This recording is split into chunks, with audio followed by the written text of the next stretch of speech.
The launch of this report is timely. The amount of M&A activity is going to be increasing in the near future. The amount of cash that's sitting on corporate balance sheets has actually grown to around about $5.5 trillion, and that's going to put pressure on companies to start M&A activity rather than funneling that cash into new products, for example. I think in my experience, the board's focus during an M&A transaction is very much around the key process issues. They're often under a lot of time pressure, and they're conscious, I think, that analyticals can get them only so far. But actually what really matters in terms of PMI is have people focus, for example, on the impact on customers.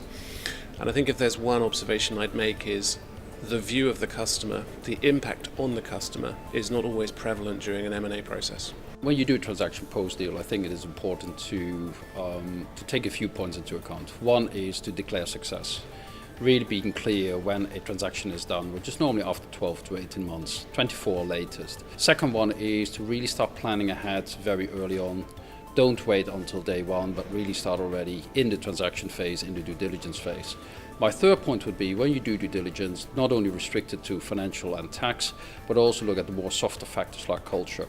If you do these 3 points and then have very clear communication from day one and involve and invite people into the process, but around a very clear rationale why you're doing the deal, I think you're on a very good start. The last 10 years have seen huge change. I think the biggest changes we've seen are that many acquisitions and disposals now are moving much more quickly than they used to. The world is now totally global.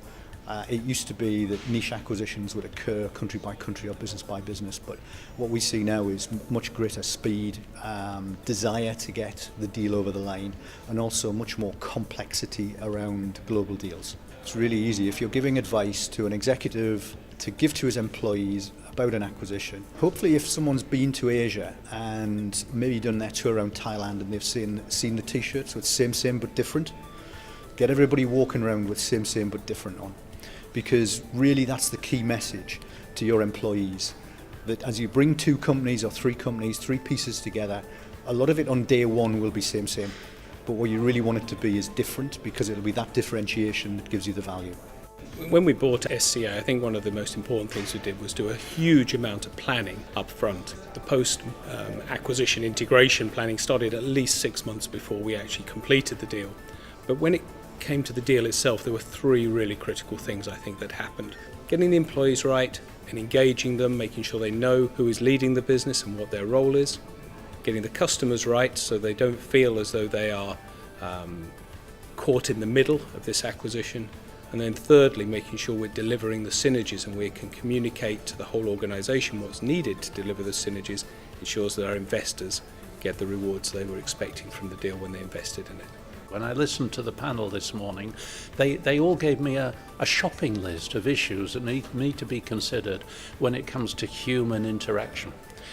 And I'm suggesting to the panel that the answer to that is a framework of a story, a narrative. A narrative that brings all of that shopping list to bear. It's a narrative that very clearly lays out the rationale for the merger in the first place.